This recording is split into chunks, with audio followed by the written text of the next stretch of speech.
Hello, everybody. Welcome back to the Manga Men. Today we're reading volumes 1 and 2 of Go Go Loser Ranger. Please enjoy.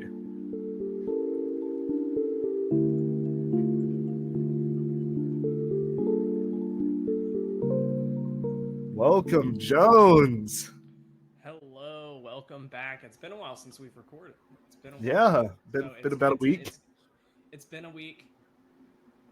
I'm like giving Uh, it a uh, uh, it's been longer. But uh, uh, it's good to be back. It's good to be back. It's good to read a manga. I haven't been doing my own readings as of late.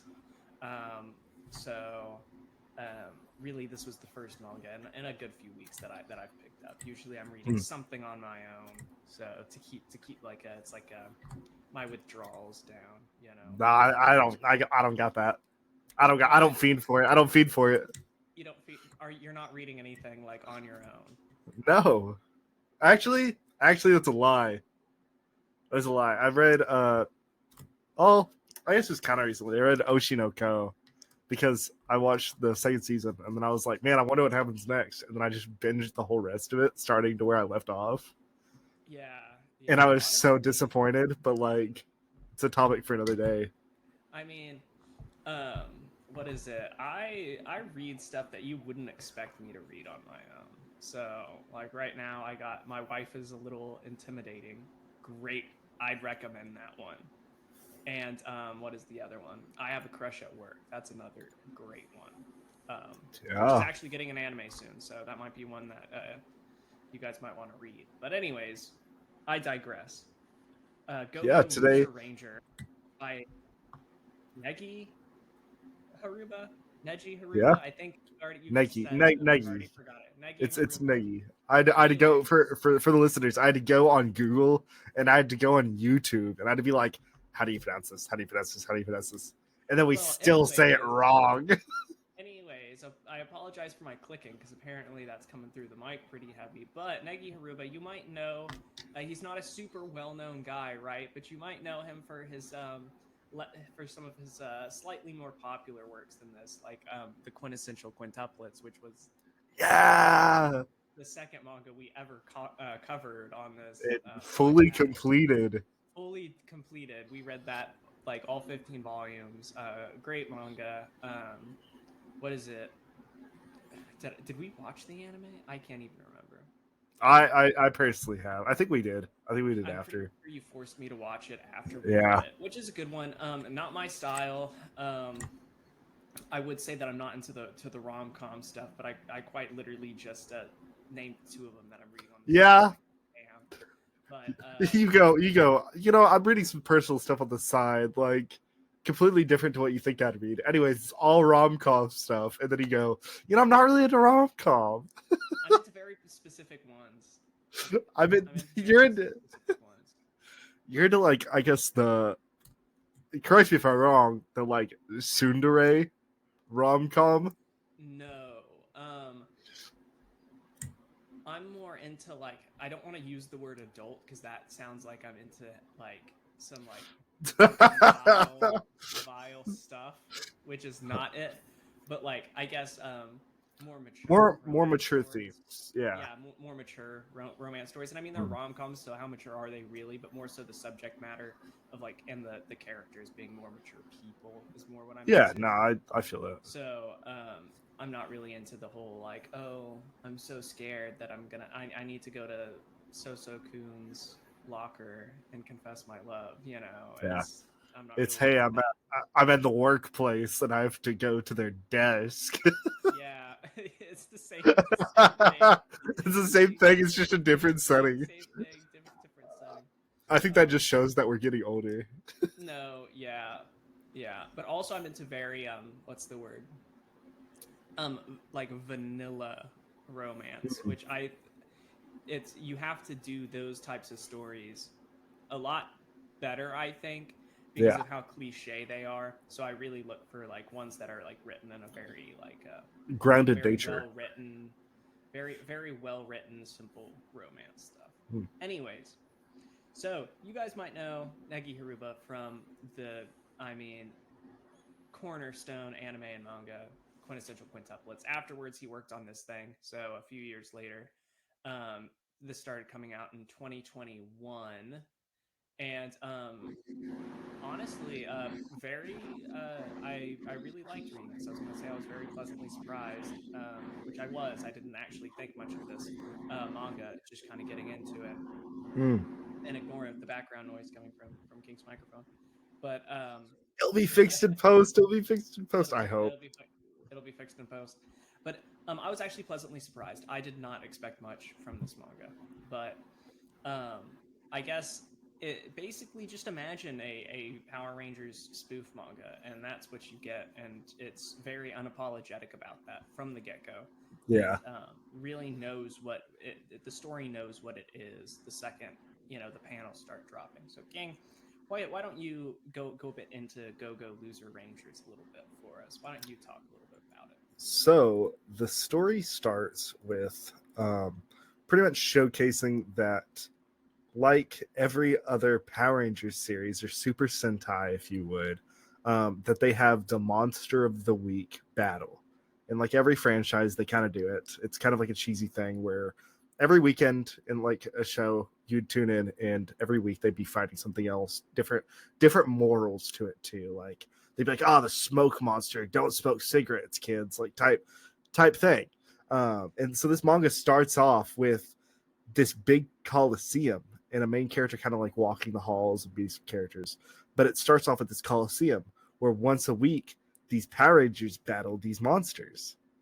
And it showcases that, like, oh, they're keeping the peace of this world by once a week on every Sunday. They're fighting these monsters. It's like, whoa. The Power Rangers are like, they're like kind of commercialized. They already show you like the main character. So it starts off with the main character like walking like I wouldn't say subway, maybe mall, but it shows you all the adverts that you'd see in like an Asian subway of like perfume and cologne brands and watches and stuff, but it's all marketed towards like the Power Rangers. So it's showing that they are like very what's the word? Marketable and very like almost like celebrities where you go and you walk down like New York and you see Timothy Chalamet cologne. So you see all of these Rangers right from the start that they are marketed and they are very prominent in the society. And so the main character goes and he talks to two characters, Hibiki and Yumiko, and they are both kind of like cadet corps for the Ranger group. So they're pretty much just like standard, almost police officers in this city, Well, working I'd kind of like say a you find out eventually that and you can kind of tell from her uniform, Yumiko is a ranger, yeah whereas Hibiki is more of that cadet type. You find yeah out that he's what's called uncolored because you got to have a colored, your yeah. ranger color, right? And then He's not Yumiko finished with is his training. already, yeah, Yumiko is already colored, Mm-hmm. and you can And kind of tell. they're working like a security detail, just making sure that civilians know that today is the battle in this battle arena. And the main character hints at it where he's like, in the past like 8 years, there's not been a single civilian casualty. Yeah. And they're like, oh, we just have to say that because of, you know, like I guess protocol. Yeah, trying to like I guess like the risk factor makes it like, oh dang, like it's there's danger here. I might get hurt. Whoa. So So main character goes and he leaves the subway after they are like, hey, join the Ranger Force. And he's like, I don't know if I can do that. And so he like leaves, goes into the main center of town. And it's kind of the way that it's shot is very like grand. Like all the buildings are huge, all the like stuff is very large, very detailed, and it kind of shows how out of his depth the main character is, just being in human civilization. So it hints at something that we'll talk about in a second, but it shows that this main character is not in a spot that he'd normally be. It would be like if you introduce someone from the countryside to the city. yeah, yeah. And then flips to the battle arena, right? And shows it either flips to the battle arena or the castle in the sky. I can't remember which one's first. It flips to the castle in the sky first. And it shows you that for the past like couple years, all of these little minion bad guys once a week on Sunday have to go down and fight the main rangers, and it's like an obligation to maintain peace. And they're all trying to figure out like what they're gonna do. Like they're like, oh man, I think this would be cool. I think it's a really good switch where you're like, oh wow, so like for the past 13 years, we've been coming to this Coliseum and like seeing the Rangers, faithfully and gallantly defend humanity, and then it just cuts to the monster fortress, and it's all the little like monster peons, and they're like, this is it, we're losing again this week. Like, yeah. what are the ideas? What ideas do you guys have? And they're like, last minute, trying to come up with an idea of like something to fight the Rangers with. And they're not even doing it to win either. They're like, well, we just have to put on a good show. Like we just gotta try. Yeah. It's and I thought that departure. I thought it was real funny how it was like the monster rangers have been subdued, they've been subjugated, and now they're just locked into this like corporate like hellscape of like, we just need to like get beat every single week, and that's our life now. We suck and we just get destroyed every week. And so it was a very good comedic little twist. Oh yeah, no, I think it's awesome. I think it definitely showcases how like this manga can definitely be like humorous, and then I guess like not so humorous, but we'll talk about that later. But all the little grunt monsters, the peons, they call them dusters, and they all have little ranks on their shoulders, and each rank is like a letter. A letter. It's not really a rank, it is more identification because they all look the same. Is there only 26 of them? Maybe. Like, do you think is there only 26 of them? So they mention later that whenever they die, they either are they've said two things. They said they either respawn at the castle or they go with the wind. Unless they get killed by a divine artifact. That's a plot point. Yeah. Yeah. Then they actually die. Yeah. But for the most part, they reincarnate in the fortress, or they turn into dust and they go up to the fortress, but the wind can blow the dust, so they can reincarnate somewhere else. Yeah. So that's why they're called dusters. So it's there that you realize that Duster D is the main character. That's the first main character we're introduced to, is Duster D. We're actually focusing on the Monster Rangers side, which kind of, first thoughts when I was reading this was like, I really enjoyed the Monster Rangers from the second they were introduced. They were introduced in a very kind of just comedic way, and it's kind of cheap laughs, but it's done in a very well done way.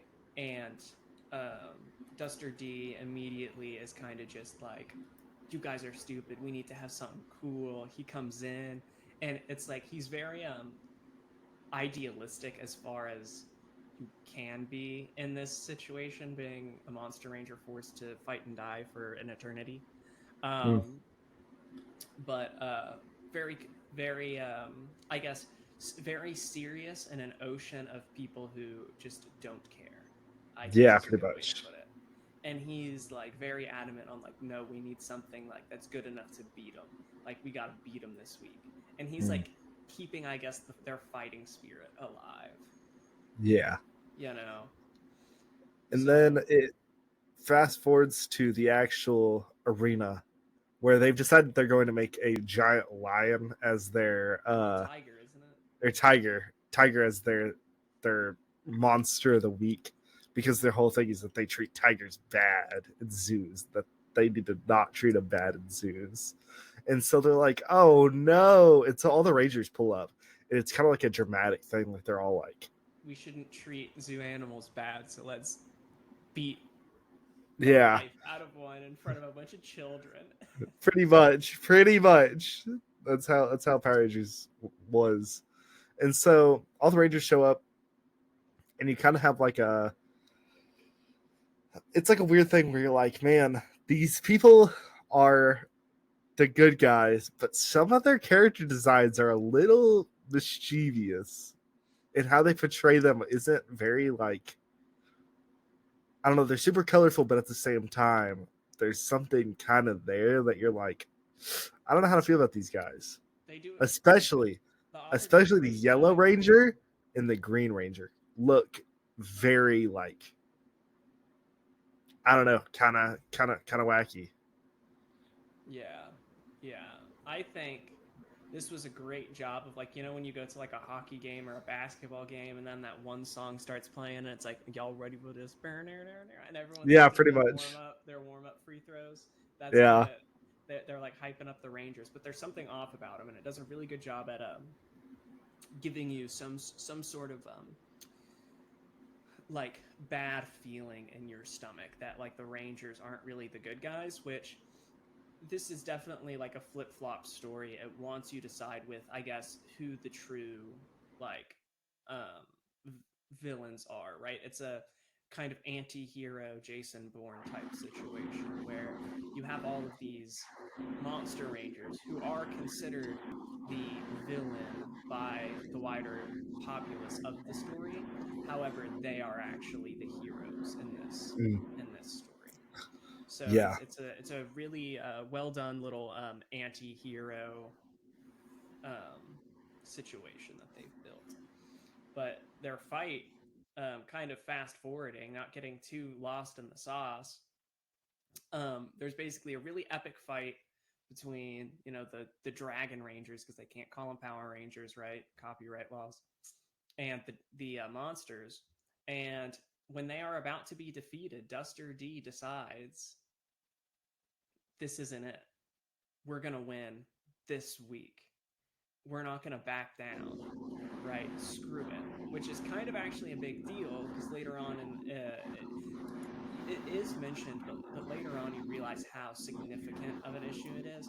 Essentially, all of the leaders of the monsters were wiped out, and then there was an agreement made by the Rangers that, hey, you guys are going to lose every week in this battle arena, and we're going to capitalize on that and make money, and you Mm. guys are just going to lose every week, okay? And then the monsters, self-preservation, agree. But Duster D is having a what's that? Epiphany. An epiphany, a moment of defiance that, you know what? No, I'm tired of being beaten down. I'm tired of being, spit on. We're gonna win. Yeah. So he like in an act of defiance, tries to beat the Rangers, and they're just like, oh, they're just trying to put on like a more convincing show. So they don't kill him, Yeah. and then he dusts away into the wind, into the Mm. forest, and then he reassembles in the woods. And It shows now that he's on. he's the main character from the start. Yeah, it shows that he's the main character from the start, and he has a mission, and that is to bring down the Dragon Rangers. Yeah, because what's her name? Yumiko pulls up, and she's like, "Oh, hey, did you enjoy the show?" And he's like, I forgot what he says, but it pretty much just boils down to like, I have a goal now. The I'm gonna join the Ranger Force. Yes, and this is where the first point of confusion. This manga can get very confusing. And for me, was he the main character from the start this whole time, or did he change into that character? No, Because he the was the same. monsters He was the same guy. can shapeshift, right? He was the Yeah. same guy because Okay. just how he already interacted with her and how he was kind of confused by like what they were saying. I believe he just has been kind of, I think he's gotten bored with the monster world that he's been kind of trying to explore human society and all that. And or did he go to one of the shows after the fact? And we had like a weird time skip situation in the Well, beginning. he was there for that thing for that day Okay. because they're like, Yeah. enjoy the show, and then he like disappears. Hmm. But yeah, so Okay. it pretty much shows in front of a mural, being like, oh yeah, no, I'm going to kill all of the Power Rangers, and then Yeah. goes, I'm gonna join the loser force, and it shows him like doing like a fitness test and like running and like doing pretty well. And Yeah. what I thought was interesting is it shows you the Red Ranger from that scene, and you don't realize it until you've reread it, that the Red Ranger is the one like doing the fitness test for them, and I thought that was kind of cool. Yeah. Yeah. Where the what is it? He's like looking. It's for the Red Ranger, and he like finds his face on like a flyer, and he's like, they are human. They do have they are real people with names. Yeah. And you're like, oh damn. So after the like fitness exam, the main character starts, I guess, going to look for the Dragon Keepers because he, from the gate, he is dead set on killing these people. Like from the Oh gate, yeah. he's like, "Oh yeah, no, I'm killing them. Like, I need to find them. I'm gonna go after them." Which is crazy because he got bodied by them like the day before. Like, He really has some Mary Sue type energy. I'm gonna be honest. yes, but Where he's it's in that a way that little. just doesn't work. He's so shonen protagonist in a world where he's just so weak. Yeah, but it's done in a way that's very fun. It's done in such a fun way. It's done. I don't think it really skipped a beat at all. Yeah, Um, but in his training, he gets accepted by the Rangers, and um, he runs into Yumiko and Hibiki. That's her name, right? Yumiko, yeah, Yumeko, Yumiko. Yumiko. Yeah, sorry, And these so names. But he meets they, them. They take him out for lunch, and they become his like friends, kind of. mm-hmm. And then they have to run a letter to the Red Rangers, right? And she's like, "Oh, Hibiki, let's go to the Red Rangers." And Hibiki's like, "No, I can't. Like, I gotta train or something like that." And he leaves. The monsters can shapeshift, however. So our boy Duster D decides to impersonate Hibiki, which is about to open Pandora's box of being confused by Oh the yeah, story. no, And he's it's like, "Oh, it's a little, Yumiko, actually, I do want to go." And they go to the fortress, the garrison of the Red Ranger, to deliver a letter to said Red Ranger, which um, you're introduced at this point to your first like rangers of the line. Like, what are these ranger people actually like? And immediately they are like the scum of the earth. Like the second that you meet them, it's like the worst yeah. people like ever. At And least the Red Rangers are, the Red Rangers which are super. In it the shows second you. volume, the Red Rangers are super bad, super Yeah, mean, super but mean. it just shows you kind of because when you're watching Power Rangers or Super Sentai, you see that like Red is the leader. He's kind of the egotistical one. He's kind of the more like brash and uh like, I don't know, strong person. And so they introduce to you that he has this whole garrison of people that are just waiting in line to be the next Red Ranger, and they're all like just jerks. Is the whole thing is that They're all the they're all biggest just the jerks. egotistical people. And I liked that because it was like, oh well, they're all red. Like it fits the like stereotypes.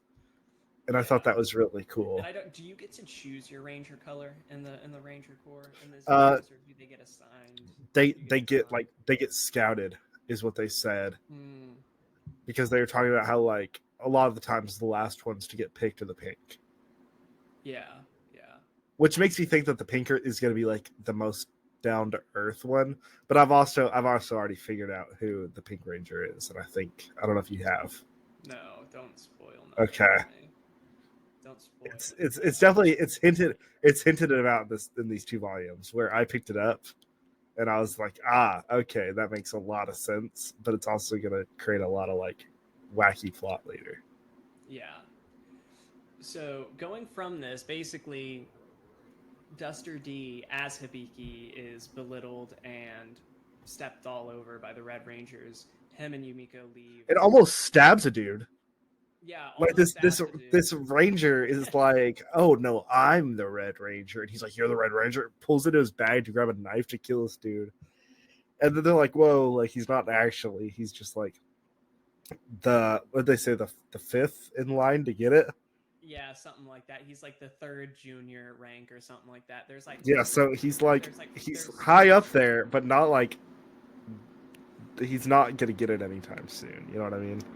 yeah, like the rankings. What is it? You have like the uncolored people, then you have third junior, third senior, second junior, second senior, then first junior rank, and then the ranger. So yeah, apparently there's only 5 people in each color. yeah, Is how it works. So, and that checks out because you actually don't ever see more than you do see more than 5 Red Rangers on one of the panels. So oh, there's a lot. maybe there's like lackeys that they just don't mention, and it's a little bit of a plot hole. But it's the fifth in line to be the Red Ranger, and he's got like clown makeup. He's like really into ICP, Yeah, and you know, yeah. basically like just this. I didn't like this guy from the get go, but that's Oh no, he's awful. It's to hate him. And they He's leave. supposed to be like a. You see from that character that Hibiki has been like, I guess, bullied and belittled, and the main character's experiencing it through Hibiki's eyes. Is kind of the whole plot point for that guy, is to show that Hibiki is a super like nice and very like, what's the word, like extroverted to the main character person, but is being treated awfully, and that kind of can be seen as like he's treated awfully because he's a good person is another thing. Yeah, Where it's kind of like that's a good insight there. But then it shows the main character is like going to deliver this letter, and he sees a poster, and it's the Red Ranger's face on the poster, and he's like, "Whoa, that's the Red Ranger." Which I gotta say, they made the Red Ranger look so cool. He kind of looks like a more handsome version of Levi from Attack on Titan. Yeah, yeah. Like they show him, and it's instantly like, yeah, he would be the Red Ranger. He's like the most like, we haven't seen the other Rangers' faces, but like he's the most attractive. He looks like a boy band member. Like he looks like he's like the heartthrob. You know what I mean? Like he's like a K-pop frontman. Yeah, pretty much. And so he sees him on the poster, and the man's like, "Oh man, that's him." And then immediately he walks by him, and the main dude's like, I don't know what to say. It's that he's like, he starts hyping him up. He's like, "Oh, Red Ranger, like you've got this. Like I believe in you." Stay alert. Stay alert, Red Ranger. The And monsters are on the rise or whatever. I don't know. It just like pretends to fangirl over the Red Ranger, and then Yumiko drags him away. And this is when the plot actually really gets established, is right after this position. Because immediately he gets his head cut off by Yumiko after this. Like just instant. Like no hesitation. Yeah. And it regenerates, and she's like, "Oh, I know what you are. You know, you do a horrible job acting like Hibiki. But I want to bring the Ranger Force down. And we should work together." And that's when I'm kind of like, what? Which, to add on to Yumiko's character, and to add on to the author, this man has like definitely a character type that this guy enjoys, because she's, from this point on, is like Nino from Quintessential Quintuplets. She looks like her, and then just how like demanding of the main character she is. Like from this point on is like, oh yeah, you're my pet, like type energy. And you can just tell that the creator's like, Yeah, I'm creating a masterpiece, guys. I know what I'm doing. But pretty much her and the main character decide that they're going to team up and I guess steal the divine artifact because that's like one of the only ways that they can. Yeah, so what is it? The White Dragon or whoever brought them the divine artifacts and established the Rangers, and then when the monster came, the divine artifacts actually kill the monsters totally, actually kill them. So the Rangers were this like established as being the people who are going to get rid of the monsters, right? So without these divine artifacts, the Rangers are just people, really. You know. Which I want to know if, because they talk about it a little bit in the lore, I'm wondering if the original Rangers were like bad people like these ones are, or if it is like a through the generations they've lost their full reason to fight. Like the original ones actually had genuine monsters to fight. And instead of like taking their grunts into society, they're just using them as a way to like I guess control the population. Yeah, where we don't get a lot of like early Rangers lore, I guess, or it's not explained to the best way. And I hope they go into that. Yeah, so you're kind of thinking like maybe it was a like the organization was pure and then corrupted. Yeah. Maybe. Or it was Maybe. the whole time and I don't know. But anyways, Yumiko and D end up creating like A master plan on how they're a going to master plan that they're going to destroy. kill the Red Ranger. And out of this, like all of a sudden, Hibiki pulls up. And it's like, there's an emergency. And the Squadron's been dispatched, like monsters have appeared, like, we gotta go. And then is like, oh, what's her name? Like, you go do something else, but like me and D are gonna go this way. And then he goes, yeah, you're a monster, and like you're not gonna win. And he's like, huh? Yeah, And like so he's just been, they both know. yeah. And so he's been eavesdropping of their whole plot. And pretty much he decides that Hibiki's going to, I guess, go along with it. It that was that's kind of my issue. Is he's just super like, okay, Well, I think Hibiki is much more like because Yumiko, kind of like you said, kind of like Nina from the quintessential quintuplets. She's like, well, you're going to do what I say, and we're going to get these yeah, artifacts, and we're going to destroy the Ranger Corps. And she's kind of forcing them in. So even though they have the same goal, the whole reason why D wants to do this is because he's been subjugated like his entire existence. hmm, And now destroying the Rangers does accomplish a goal, but in the end, he's just being subjugated by another human, which is not what he wants. You know, whereas yeah, Hibiki is like much more like, you know, they have similar goals, but Hibiki and Yumiko, and I think this could be a very interesting plot device. They have similar adjacent goals, but they are different. Whereas Yumiko wants the destruction of the Ranger Corps, whereas um, Hibiki's like, well, the monsters are just being mindlessly slaughtered, basically. The yeah. reality is we need He to wants to create a reconcile. future where they can live alongside the people. Yeah. So not only is Hibiki just more polite, but also his goals are much more in line with Yeah, Duster D's kind of like, well, if not world domination, at least reconciliation is something, yeah. right? But And they go off after. What were you gonna say? it's kind of weird because it doesn't really show Yumiko's goals. She's very mysterious in her plot. In the second volume, you do see you do see why she's doing Mm. this.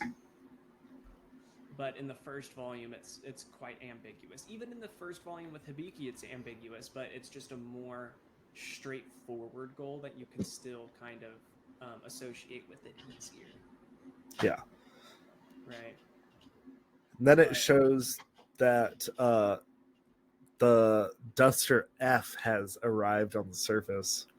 to look for Duster D, Yeah. because they're all like, "Where's Duster D? Where's our homeboy at? We need to go look for him." And they go looking for him, and poor Duster F, this this guy, Gets absolutely bodied by by the Red uh, Ranger. by the Red Ranger and is killed with an artifact. Yeah, so And that's kind of not good because that means the F is probably just dead. yeah, he's just dead. But also, you get to see the clown guy, and you get to really see the evil in him because he's just kind of like having fun torturing Duster F. Yeah, he just keeps shooting him in the head. Yeah, and like basically just laughing and having a good time. And then the Red Ranger shows up in full with his special divine artifact. And I mean, The aura when he pulls up is crazy too, though, because he just oh shows up like yeah. wearing his normal, like almost like mech pilot suit from like Xeon or something like that. Like they're like Yeah. wearing like their suit and it's like holding this suit or holding this sword, and then just instantly his suit appears on him, and he just goes for it, and it's insane. And it shows you like the main character's so out of his depth if that dude's just bodied in one hit. Oh yeah. It's because they're the same, right? They're the same rank. They're the same thing. So it's just like you're watching somebody who's exactly like the main character just get wiped out. And after that, he has this moment where he storms off. He tells Hibiki, like, screw you, like, you're And then pathetic. it cuts to Hibiki making a phone call, talking to the news, saying that he has like insider whistleblower intel that the whole Monster of the Week thing has been forced by the Rangers. Yes. And So so that's I thought that was kind of crazy because it just yeah. shows that like I don't know. Well, it shows that there are people, right, that what am I trying to say? There are people that sympathize with the monsters, and one of the things is the kids in the Coliseum who cheer for the monsters. They want the monsters to win, Mm-hmm. on the weekly thing. And it's like one of the dusters is like, yeah, this kid told me, he was hoping that we'd win, and then when Duster D kind of starts, the same kid is telling him, hey, like, keep fighting, like, you can do it, monsters. So that he's like, there's like this, there's a well-established like sympathy, you know, in the Yeah, story.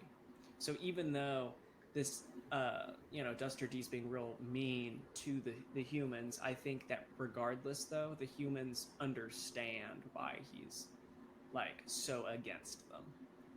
mm. I didn't really have too much I didn't question too much why the humans were doing what they were doing. The foundations of their plan, sure, but really I could understand that once they like what that there's are ways that somebody could get into that mindset. I just didn't know how they individually did, right? So a really good job was done there. um, After the phone call, it kind of cuts to Yamiko and Duster D, where after this whole interaction, he kind of goes back to Duster D, or to Yamiko, rather, and they begin to plot Mm. about how they are going to take the artifacts. They're going to take the artifacts, they're going to destroy the Rangers, and they have this whole plan that they build. Yeah. And then Duster D shapeshifts into the Red Ranger, Mm-hmm. and basically the first mission, right, is underway at this point. The first phase of the plan, which is take the Red Ranger's divine artifact, Yeah. and away he goes.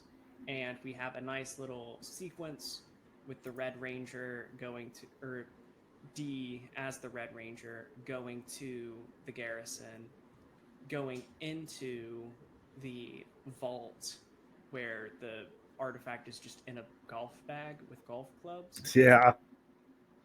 And from there, we have Mr. Clown Man who sees straight through this, lets him into the vault, but then like corners him in it, and they have a whole Just a battle. headshot. Headshot. And they have a whole battle. Um, Clown Ranger is just continuing to headshot him, talk smack, talk about how, um, the monsters are nothing, and about how cool he is because he's, the fifth highest ranger. Give me a break.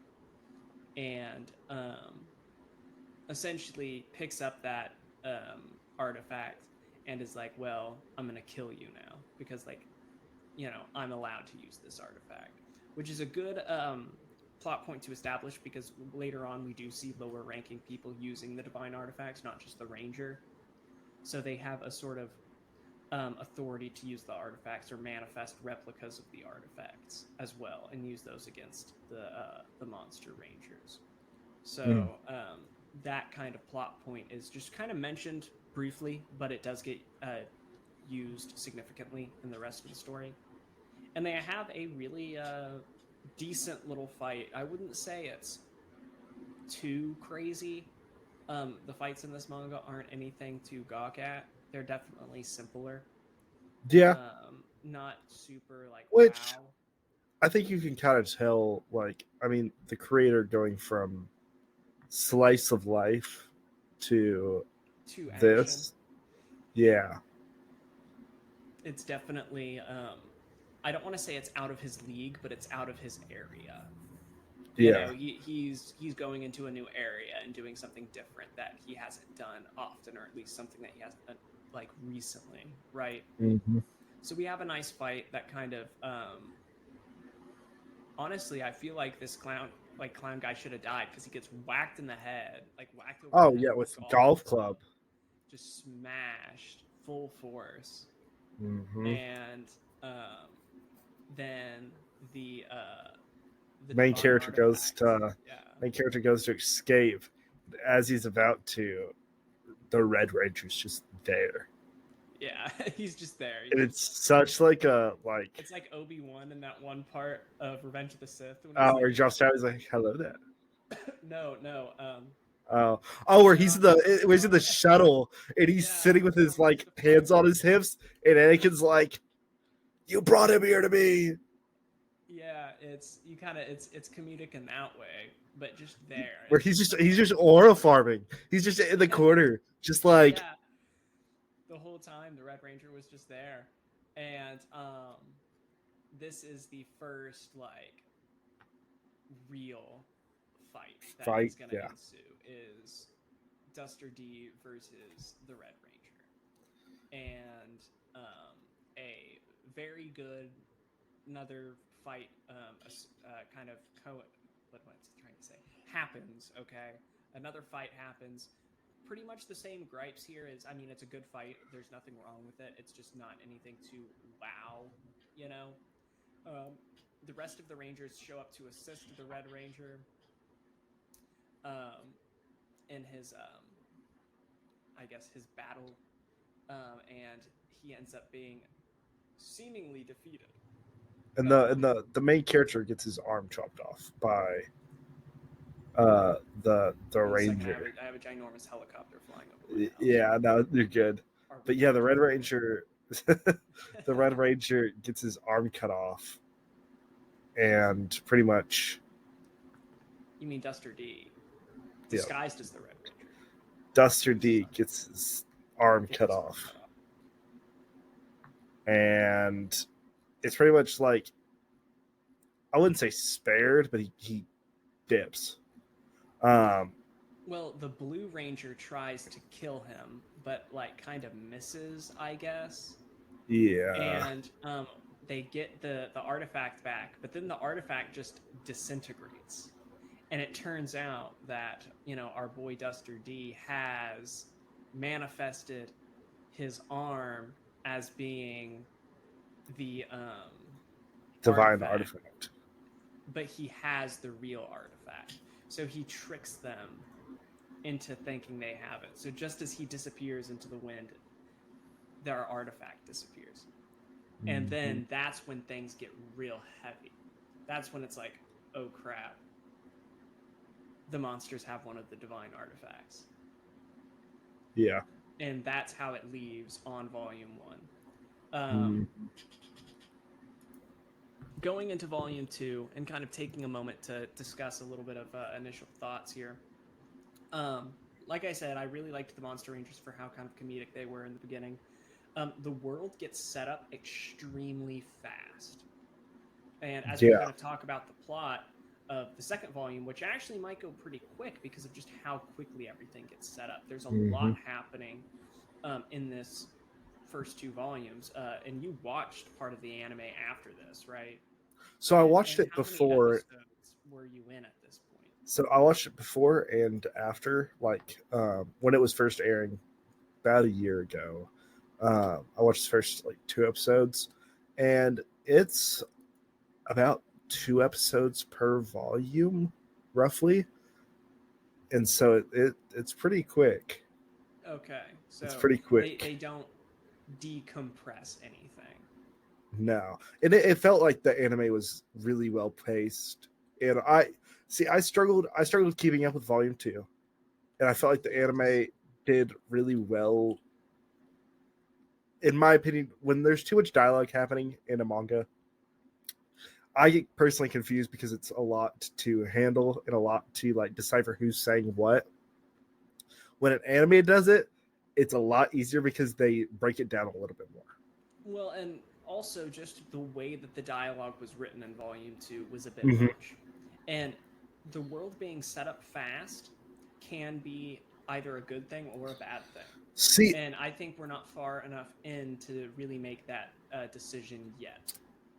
I think it's a good thing for my personal Well, because you get to experience the with story. this. The story doesn't sit around and twiddle its thumbs with filler. You get right into it, you understand what's going on, and it moves. But it can also be bad because of the situation like we're talking about right now, where the dialogue in Volume 2 Is a little much, but I is don't. just it's a I lot. think I think it's just going to be like that in Volume 2 because of how the dialogue was and where like they expect. So we'll talk about it when we actually get to that plot point.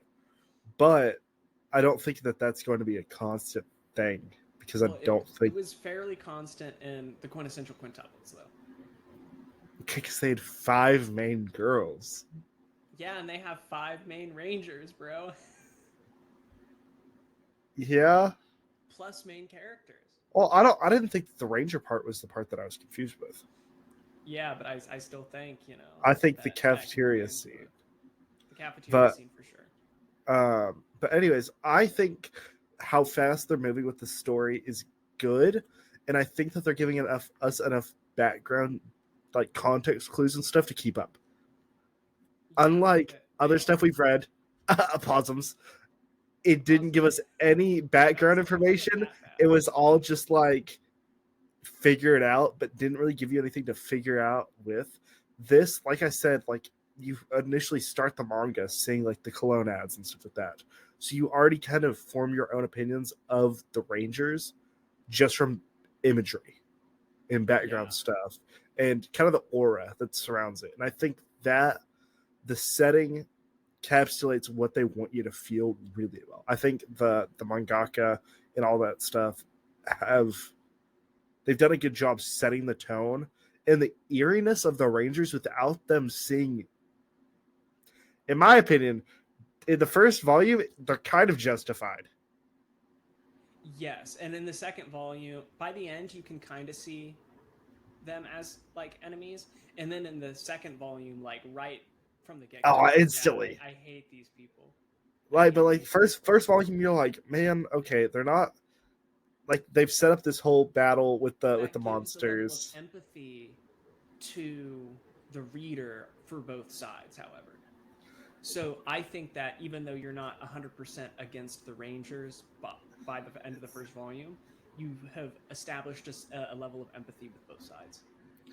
And I will say, I think they do a really good job taking that, like, oh, you kind of see both sides, and completely throwing the Rangers out the window by the start of the second, where it's just Yeah. like, okay, yeah, no, like we'll explain it.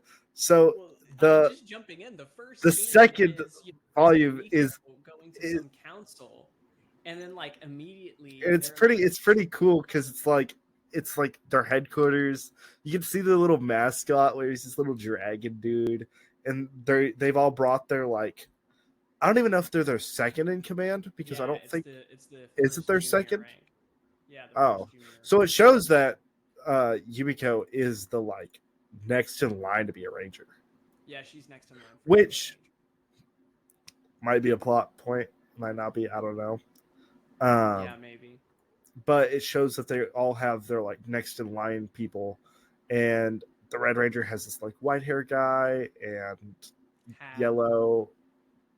Well, we're getting to that. So, main dude is pretty much like Among Us type meeting, and is like, "Hey, there was an Among Us imposter around, and he stole my sword. I can't transform anymore. I've lost my power. I'm wearing a literal cosplay uniform because everyone else is wearing their, like, magical suits." Yeah. And this dude's second in command is like, "Hey, you need to resign. Like, you've been doing it for too long. Like, I can do it better than you can." And it shows, like, a little montage of, like, them training and him being like, oh, it's his second in command. And the main dude's like, "Oh yeah, you're strong, but, like, you're not as strong as me." And he beats him to death in the wall. Yeah, like some It's like, whoa. yeah, like just straight up punches him and just keeps punching his face until he gets like embedded in the wall, blood everywhere, just destroys him, and is just like, And the main dude has blood all okay, over him, and he just continues to eat. yeah. And he's like, "Yum, this food's really good." And then like all the women present are just being like harassed, sexually harassed, Yeah, it's basically, pretty rough verbally by by the the other other Rangers. rangers. Yeah, so it's like from immediately you're just like these guys just like murder people for fun and like sexually harass women for fun. Yeah. That's their And I think the arc. only one that it doesn't really show anything natively bad with them is the Pink Ranger. The Yellow Ranger seems fairly tame as well. Yeah, I could also see him being, I don't know, maybe, like, also a double agent, and Maybe. be having what's her name? Uh Yumiko be an extension of himself, as, like, he is acting through her. Yeah. Yeah. But anyways, yeah, so they end up dying, and instantly it shows, I guess, the back to the Dusters. Yes, the Rangers visit them basically and continue to be the most evil people on the face of the planet. Yeah, And like as soon as they get there, um the Dusters are all like, "Oh, it's the Rangers. Like, what's up, guys? How's it been?" Like they're very just like, "Hey, what's up, bro?" And then the Rangers are just kind of like, "Okay, well, we're going to like beat you guys up, kill a couple of you. Oh, by the way, here's some of our lackeys. They're going to be on your fortress forever because you guys are stepping out of line." yeah, And it's your fault. And they're like, "Well, it's not our fault. This is like one guy like who's stepping out of line. Like, do with them what you need to." And they're like, "No, this is like your fault." Basically punishing people who aren't even involved in this whole conundrum, right? mm, So it's just right from the get-go of Volume 2, the Rangers are established as being just the most vile scum. And this is where we're introduced to the source of all my confusion, who is this guy, Blue Squadron Junior Third Rank, oh Aaron yeah, yeah, Hakiru. This guy who's the source of literally just like all confusion really? in this story, like totally. Why is that? Because that's when they get into this fight later on in the volume, remember? And then it's like this whole thing where like D keeps changing into Hibiki and back to Yeah, normal. that changing was a Hibiki pretty. into him. And I will say, in the anime, it is shown a lot better because it kind of shows him like actually morphing into it instead of it just being like, "Hey, here's confusing stuff." Because it shows the main dude being hunted. Oh, before this, it shows Yumiko being approached by the Pink Ranger and her first in command or second in command or whatever, and is like, "Hey, you want to come to this memorial service for the Red Keeper, like the person that died at the meeting?" Yeah. And she's like, "Oh, all you want is Hibiki to show up." And she's like, "What do you mean? What do you mean by that?" And then that's like it. And then it cuts to pretty much Hibiki, main dude, hiding in the forest, trying to like figure out, I guess, what to do next because he has the sword. And it shows that the the blue dude is just like trying to hunt him down. Yeah, he's tracking him. He was sent by the Blue Rangers to like hunt down this monster who stole the artifact. And Hibiki runs into Duster D, and Duster D is wounded by the artifact. He got legitimately wounded, right? Yeah. And essentially, Hibiki and the Duster then try to formulate a plan to fight back against our Blue Ranger buddy. Yeah. And the most confusing fight sequence They just keep of swapping places. The they main keep swapping Duster and places. Hibiki just keep swapping. You find out that Duster can make a mask of himself just to give out to Hibiki as well. So not only can he change his own appearance, he can just make matter, which is a whole nother topic, I guess, Yeah, where a it's whole like, nother thing. how does he do that? And whatever. Anyways, it ends up with what's it You called? get Hibiki's long-winded backstory about Which okay was how his dad awesome. raised him, and about like why he like morally acts the way he does, which is good. And you Um, find out that the reason why is because his parents believed that one of the monsters was a god and pretty much joined a monster cult. And they all yeah, ended up doing like a mass death to appease the god. I thought the that was it. monster just killed them. Oh, it killed after because they'll lay down. They'll lay down for it. Did they? Yeah. I forgot that part. So I guess yeah, some Jonestown energy there then. Um, Or maybe but they didn't lay down. Or no. I want to say that Or now I'm looking through. I'm pretty sure that the monster just like killed them at one of these like cult meetings. yeah. Anyways, so you find out that Habiki and his sister are like there's some drama there that like his sister's kind of overprotective of him, and he realized that he wants to be a ranger really bad.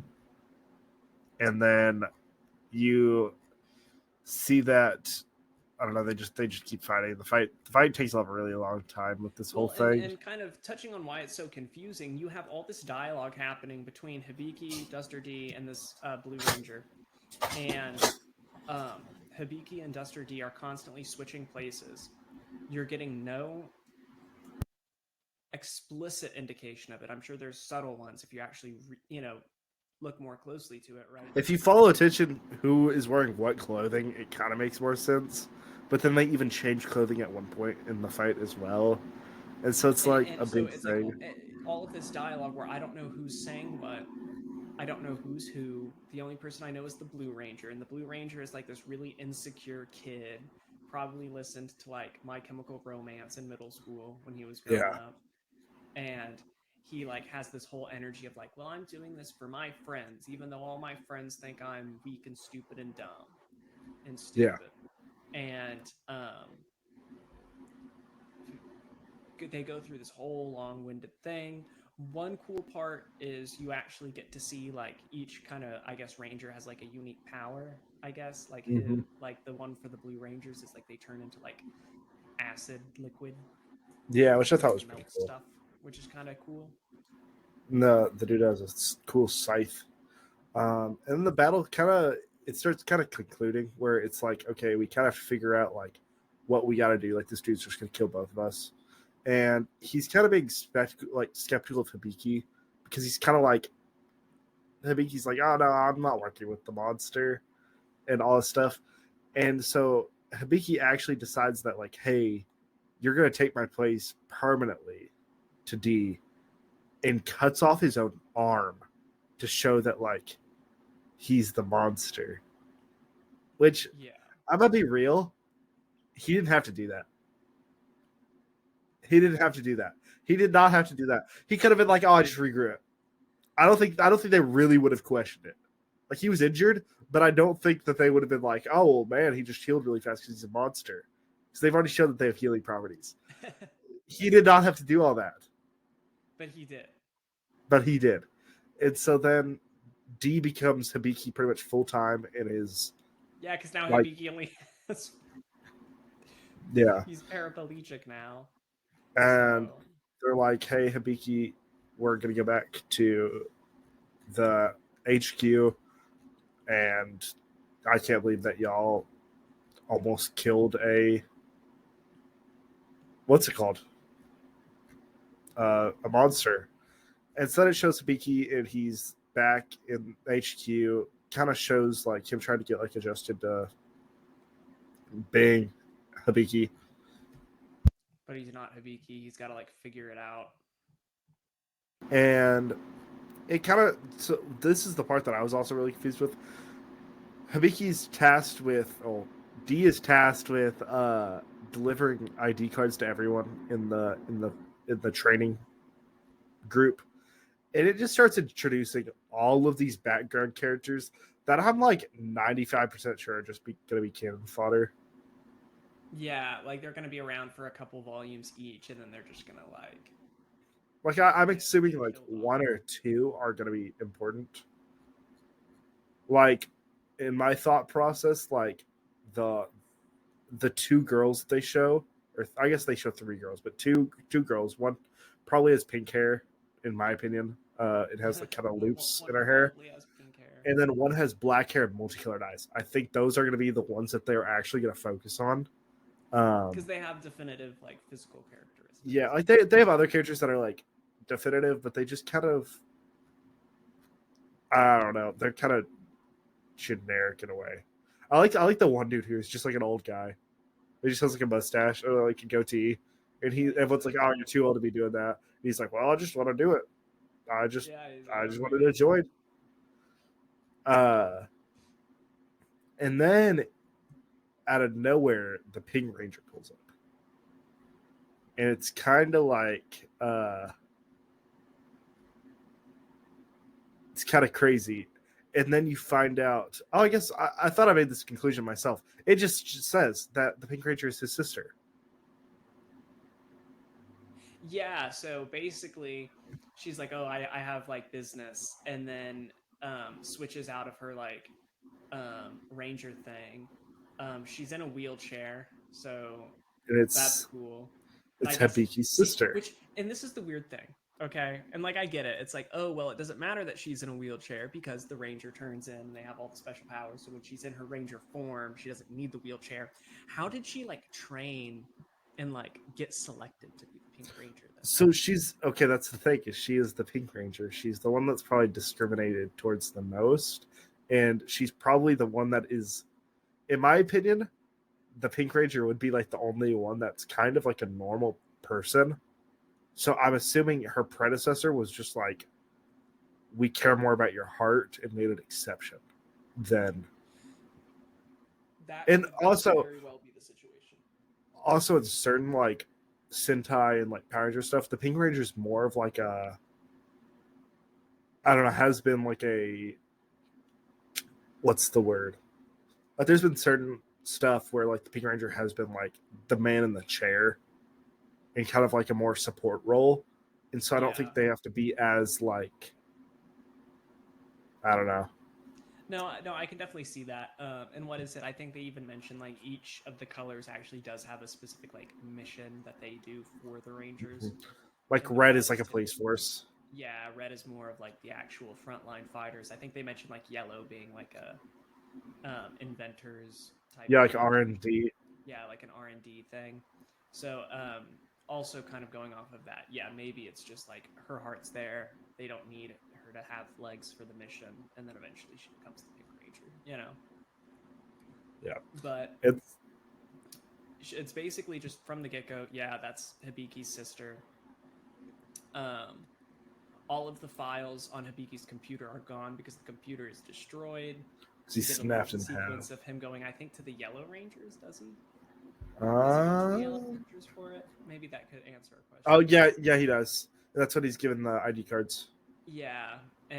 So he gets the ID cards. He gives them to everybody. We get introduced to all of these background characters. May or may not survive. We'll see. Um, and Then he encounters his sister in the he hallway. encounters his sister in the hallway. They talk smack. Um, runs off, goes into his room, and this is the crazy part. This is where things pick up, and we're left at a cliffhanger for this third volume. Runs into his room away from his sister, hears slamming on his closet door, opens the door, and there And is a there, monster chick in his closet. yeah. And he runs out of his room. His the Pink Ranger, his sister's there, and she's just like, "Oh, are you not alone?" And there's just a whole monster in his room. And I want to say an interesting part about the monster is whenever they jump uh D, who's pretending to be Hibiki, the monster goes, "Oh, it's you, Hibiki," and then they're like, "I'm Yeah. tired of being like pretending to be a surface dweller." Uh, like it's the whole thing, and so you kind of realize that like Hibiki's D is not the only monster that Hibiki's working with. Yes, which is really interesting because I want to see how, and on my anime list, it just calls this mystery monster Duster XX. Yeah. So So I'm I ready to want to see see how. when he's like Hibiki is like, I'm not actually Hibiki, I'm Duster D. Like we have to like figure this out together. You know what I mean? It's you're left with a pretty good cliffhanger at the end of volume 2. Yeah. But I honestly kind of am gonna have to reread the first 2 volumes of this manga. Or just watch the anime. Yeah, or watch the anime. I think the anime is So pretty solid. But I can't say it is or isn't because I haven't seen it, but I've heard good things, mainly from you, but also I've seen it on the internet, right? interwebs. But I mean, Volume 2 picked up a lot, and the like we mentioned, the world building was very fast, even in the first volume. Picks up significantly in the second volume, but that has made these first 2 volumes extremely confusing to me. Yes, and that's so. I think the first volume did it a lot better, Yes. but I think I don't know if we're gonna get much more of that like confusing shape shifting thing. I hope we don't. But I think it kind of had to be done to show that like the main character has to take this role as Hibiki, Yes. and they were just trying to set that up, but they set it up for more than half the manga. Like the whole volume No, I'm gonna was be honest. that The fight. that fight, I was really trying to get through it. I was wondering when that fight was gonna end because it was just so much. It was you have all the dialogue from the fight, then you have the dialogue from Hibiki telling his backstory, then you have the dialogue from them deciding to shapeshift, and then you have the dialogue after they shapeshift in the Which, second part of the fight, and then the dialogue with yeah. the guy trying to figure out if they're if Hibiki is actually Hibiki or if that's the Duster or Yeah. it's So whenever I first started watching the anime, like when it was first airing, like I started at episode 1 when the first episode aired, and then I waited the next week to watch episode 2. And episode 2 I think it was normal, and then episode 3 is that fight. It's the whole episode. Yeah. That is whenever I stopped watching the anime because I was like, okay, I'll watch it whenever it all comes out, but I'm not waiting a whole another week to have another episode like this, and I just can't do it. Yeah, it's like all those multi-episode flashbacks from Naruto. Yeah, it is very like it was a lot, but I definitely enjoyed the bulk some of this manga so far. I just think that one part was just a little too drawn out, and like I can agree. I liked Miki's backstory. I liked how like the direction they're going. I liked the rest of the part of that volume. I liked what happened before. It was just like, man, this fight sequence is lasting so long, and I think the anime definitely does it better because you do get like actual anime fight instead of just being like drawn, kind of like. I You don't got to think use your imagination. I don't think the artist really is that good at like the fight scenes. Like they're good, but they're not like anything like super to write home about. He's really good at his storytelling of his characters. And so it just was like, man, half of this volume is dedicated to a fight where they're yapping the whole time. And it's kind of like, eh. But anyways, I definitely like volume 1 more. I think volume 2 is good. I'm excited to see where volume 3 goes. That's my. And I think that will be like my definitive like.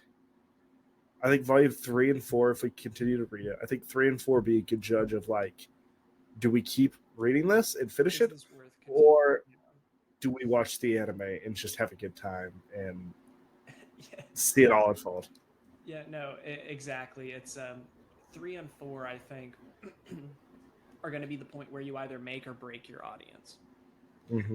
From like a reader perspective, I think I could put in 1 or 2 more volumes of this as a reader, but depending on how Negi Haruba decides to unfold the story, which he already has decided, right? But depending on how he has decided to do that, you're either going to make or break your fans right there, and you're either going to have fans or you're not. Because right now we're on volume 18.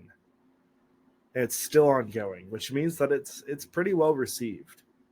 No, it is pretty well received, so there has to be something there. But also, well, it all depends. There's just a lot going into what why people keep reading it. So I don't want to speculate too much here, but I'm excited to see where the story goes. But overall, as far as like a score, I'd give this. The characters, I'd say they were good, but like low good. I'd give them a 7 out of 10 personally. Yeah, I'd say 7. 7 out of 10. I was pretty interested in Yumiko and Hibiki. I think they're kind of the very pivotal.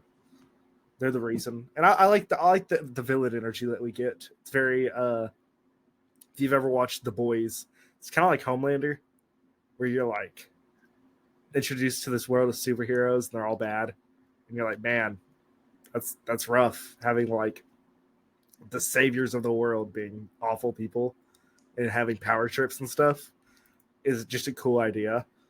I'm excited for them to show more of the other Rangers because we really don't get any other dialogue versus like Pink being his sister and the Blue and Green Ranger making weird comments towards women. And that's about as far as we go. But I think I think they've done a pretty decent job. I'd say 7. You're going to give them a 7 for art. I'm giving them a 6 for art. And I hold this through from Quintessential Quintuplets. It's good art. It's about, I wouldn't want to say that it's just average derivative art, but there's nothing special. Yeah. So I'd give it a 6, and that's not really like me insulting it. Obviously, that's above a 5, right? But that was another thing is whenever I was watching the anime after reading it, I was like, man, the colors are really nice in the anime. Like just having the world be color and having like the artistic see the Rangers and seeing the suit colors, like them all being black and white, and it being like that's such a core thing about Power Rangers is them all having different suit colors, and they are all like just different shades of gray, like 50 different ones, right? 50 different Rangers. But Yeah. I don't know. To break the topic of review though, if you were in the Power Ranger universe, what color Ranger would you be? I'm trying to think about like when I would play Power Rangers in preschool, and like when I was like a kid. I have a vivid memory. I have two vivid memories. So I remember the playground. It was a really weird playground actually because it was on like a terrace garden, Yeah, which is like totally dangerous for kids. But anyway, I yeah. digress here. One of them was a kid digging up and eating worms, and I was just like, "Bro, that's disgusting." And then But I feel like that's such a youth coded thing to do too, though. no, I didn't do that. But and then of You're like, course I this had to let busted. this kid. This kid, of course, was my friend though, and then I had to let him play Power Rangers with us. And then I remember like I don't think we were fighting over, but I remember it was like a new thing that came out was like the White Ranger and the Black Ranger had like just hit the scene. For Dino Thunder. At least for whichever one was coming out when I was like 5 or 4. Yeah, Dino Thunder. When The Black and the White Ranger had just dropped. Like we had the red, the yellow, the blue, the pink. yeah, White, like well, we had green. white in We the had those original, 5 but colors. Dino Thunder was And then crazy with They those. dropped the Black and the White Ranger. So that was like, as a kid, I'm like, my life is determined by these 5 colors, but now we have 7. So I wanted to like be one of those guys. And then of course there was a fight that ensues with the kids over like who gets to be the Black and White Ranger, because there's, you know, like 7 or 8 of us and we all need to have a unique color. So it's like, no, just choose the Pink Ranger. And then it's like, no, that's a girl Ranger. We had that discussion. So I'd say probably one of those, because I have no clue what they're like, but you know, as a kid they mesmerized me. See, growing up, I've always picked the Red Ranger. Why? Because you're arrogant, full of ego. I think a little bit. I think there's a mentality there where it's like it's not even like hot-headedness. I think it's just like a passion thing. Yeah. Like I feel like if I was in this situation, it'd be like I would just do stuff without thinking. And it'd be like you're one of those professional. Which that's why I would view you as a Blue Ranger. Because you'd be the person to keep me in line. Since I was like, you're missing out on some. Let me tell you. So Super Sentai, which is what we're basing all these Power Rangers off. Okay, Super Sentai being the Japanese companies that made Power Rangers, or the quote unquote Power Rangers, that made all the fight scenes and all of them in suits, is a whole different company. Okay, if you're not aware of that. So it's Super Sentai, so it's shot differently. America bought the rights to the fight scenes. Yes. And that is Power Rangers.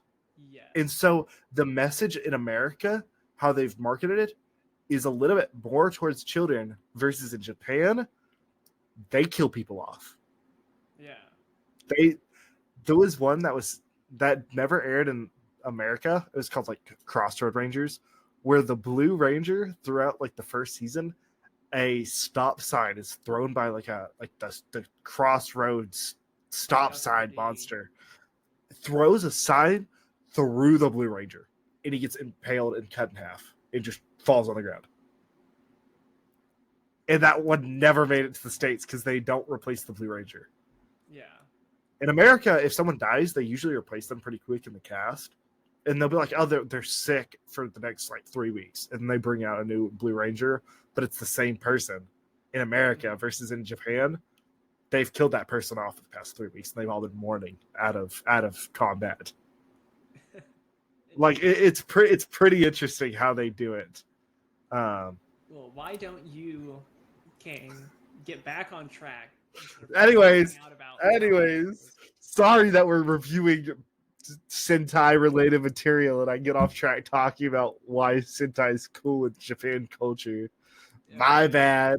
Yeah, my bad. our final score here is the story. What would you give the story so far? I'd say 8. 8. 8.5. I gave it a 6. Whoa. Oh. I think right now that the story is just dragging behind, and it's not. I think it's gonna not change. bad, but it's not that I think it's good. gonna change. I think I'm optimist. Like where I'm like, okay, first volume kind of slapped. Second volume was like, eh. I think third volume and fourth volume are gonna be like, whoa. Because like you didn't really see the bad guys being bad until the second part, or until the first part of volume 2, and they don't really mess around with that much. I think they've left us on kind of a weird cliffhanger with volume 2, where we're about to start getting some like kind of crazy lore, and I think it's gonna I don't know, I think it's gonna do well. Yeah. So 1 second, I'm trying to tally up our scores. I think the average is like a 7. Divided by. I'm doing math. See, this is why you got to pay attention in school. Oh boy. 1 second. It's gonna be 6.5. That's what you're gonna say. 1 second. This is going to be an interesting score. 6.83. Okay.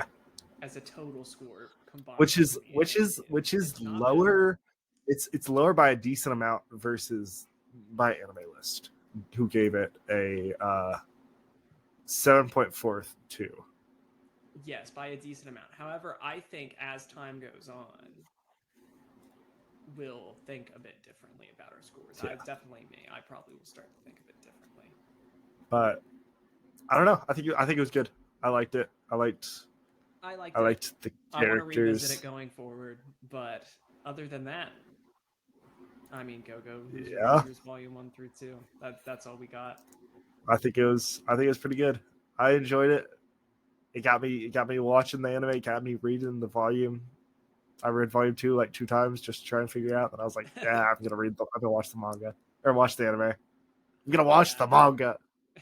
But yeah, no, I like it. I will say for the anime, the opening's kind of weird. It's very like they're just dancing. And that's kind of it's kind of weird. But anyways, I hope that y'all all enjoyed our episode. Including our 10-minute Power Rangers. Right? Listen, it's content. It's content. Right. But we hope that y'all enjoyed. Make sure that y'all come back, follow, like, to see you in the download. next one, where we will be covering a currently undecided manga that we're going to decide